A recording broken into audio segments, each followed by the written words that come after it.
Hi guys, so I said I was going to do a video, a little bit more of a long form video, about my journey into sobriety, as it were. It's a bit of a naff word that's used, that I suppose, but it is the truth of what I've been doing. So yeah, I just wanted to talk to you about why I've decided to become sober, what led me to that, the good things that I found about it and the bad things that I found about it. My journey so far, basically, the origin story, as it were. If you can hear any snuffling, by the way, it isn't me. The dogs are in here with me, so I try and ignore some snuffling, because we've got this little bugger sat right next to me, snuffling away. So yeah, picture the scene. December the 26th, also known as Boxing Day of 2022. I'm out in town, in Darlington. Big up Dr. Inks, because I think that's where I was at the time, and I had a little bit of an epiphany. I thought, what on earth am I doing? I'm sat in Dr. Inks at 1:45, drinking a vodka lime and soda, desperately hunting for a vape off someone. It's not the way to be living. Surrounded by people in their early 20s, looking like an old person, feeling like an old person, and thinking, this actually might be a bit shit. That epiphany led to, obviously, the typical drunken walk home. After the drunken walk home, freezing to death, you sort of start to question why you're doing that and what the good things about it are. Being sober is something that I'd thought about doing for quite a while, to be fair. I'd always been envious of people that had done similar.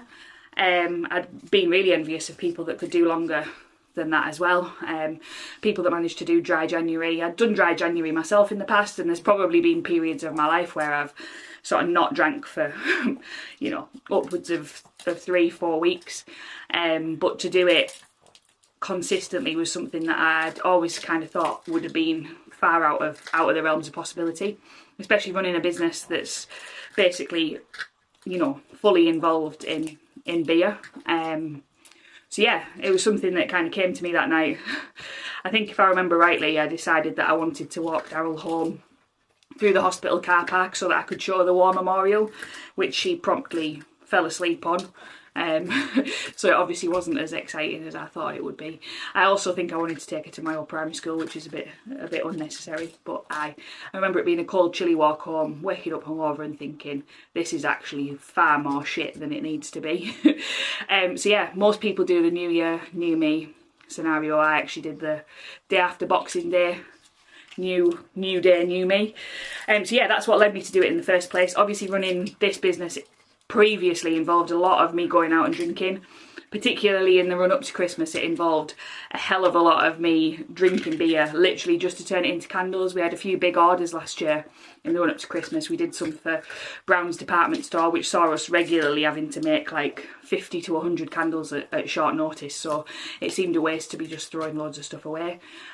So quite often I was drinking that along with Laura as well. We were both having drinking and candle making parties, which has been the story of our life since like the back end of 2020. So drinking was going to be hard to knock on the head from the point of view of that as well.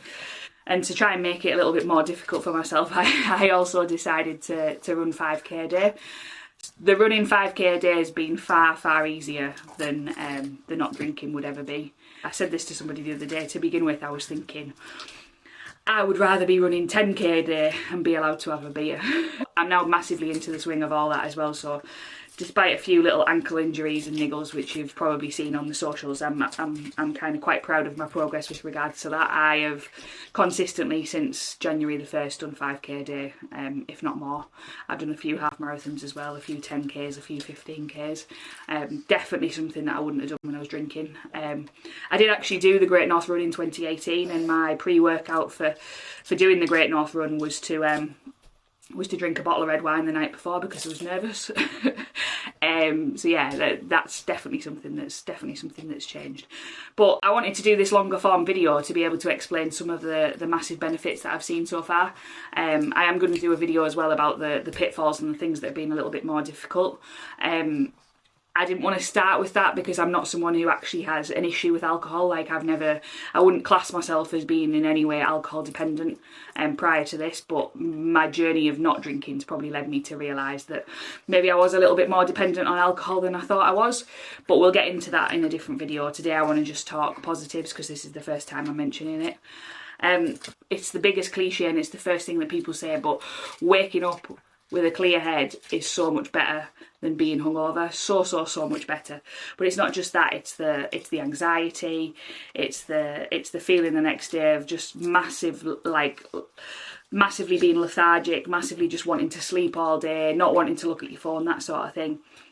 Like early 20s, you just get back up, get back on it again. Job would be a good one, weekend would be a write-off. Late 20s, it was getting far removed from that. You just lie there all day, feeling like death, thinking, I wish I'd not drank so much last night, checking your bank, realising you've spent 150 quid and you've got nothing to show for it. So definitely waking up with a clear head. Obviously leading out of the waking up with a clear head, there's also the productivity side of things. I am so much more productive. There's times where it would take me 2, 3, 4 days to get over being hungover. It was really hard, especially with doing this, because we'd sometimes turn up to events and we'd turn up to breweries to try and nose them up and we'd be given free drinks, or we would meet to do a networking meeting together, me and Laura, or we'd meet to do a staff meeting and we just end up getting pissed. And that's all well and good in the moment, and I'm not saying we didn't have a nice time, because we always had a lovely time, but we've had plenty of lovely times since then without needing to get pissed. So that's been a big sort of driver as well, realising that socialising can still happen without the lubrication of alcohol, as it were. In a lot of ways, I prefer, much prefer socialising sober. I'm quite a sociable person anyway, and quite a confident person, and I think it's taken me going sober to realise that I'm actually more sociable and more confident than I thought, which is probably a downside for some people, because like I think when I was drinking, you get the little bit of falling asleep and being boring, whereas now I can just talk nonsense to people all night long. I always thought that I needed quite a few beers inside of me to to be funny and to be entertaining, and not that I struggle with either of those things normally. I mean, that's the most big-headed thing I've probably ever said, but, you know, being the life and soul is not something that I struggle with. As you can probably tell, I don't stop talking from the moment I open my eyes until when I go to sleep at night. So having something to say for myself has never been an issue. I've never particularly used alcohol as a social lubricant, but there'd be loads of times the next day where I'd be thinking, oh, that was funny as what happened last night. I wish I could actually remember some of it. And I can't remember it because I was too pissed to remember. And helping save the pennies is obviously massively important at the moment. Me doing the candles is now my sole source of income. I'm trying to do all I can to not waste money on frivolous nonsense, and I could always justify beers last year because, you know, oh, it's something that I need for the business. It is no longer something that I need to run this business. So yeah. The other massive benefit, I think, I had a couple of people message me about this, sort of never been particularly small and skinny, as it were, but drinking unrestrained for however many years has definitely made me feel a bit bloated. I was probably a good half a stone, if not like 3/4 of a stone heavier at Christmas than I am now. That's with no other changes at all. If anything, I'm eating like an absolute pig because I'm running quite often, still working out quite a lot. Two things that have always been important to me, particularly the working out, but now with the running as well. It's like the old classic thing of smokers replacing the tabs with bars of chocolate and packets of crisps. There's definitely been a quite a large element of that gone on, but I've consistently lost weight since quitting drinking, so that's a massive plus point. I also found at the end of last year that I was looking at photos of myself and I looked old as fuck. So I'm now sort of massively aware of my age and the aging process. I mean, I know, fucking ridiculous to be going on like that when you're only 29, but and I'm also really appreciative of my health and really grateful for the level of health that I've got now, and I want to continue that into the future. I don't want to wake up on my 40th birthday and look like it was my 60th birthday. I mean, I'm already 29 going on 49 anyway, especially now I've had my hair cut like my dad, so I don't need anything that's going to make me look even more old. Okay, so they're my findings so far. I don't want to drone on too much because I've been going for about 25 minutes on the camera. It's going to take a hell of a lot of editing to get this down to something usable. But yeah, I'm always open to any questions, anything that you might want to know about my sober journey so far. I'm 150 days in, I'm by no means an expert, but there is loads and loads of positives to be had in going sober. And if somebody who can run a beer related business can do it, then definitely give it a try.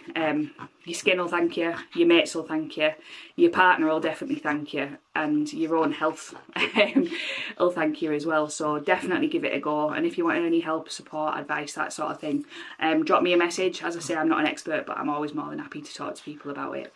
And you know, life without beer does not need to be a boring one. You can still buy beer candles. Happy, happy, happy days. Many cheers for watching. Check out the website, follow us on Insta, you know what to do. Thank you.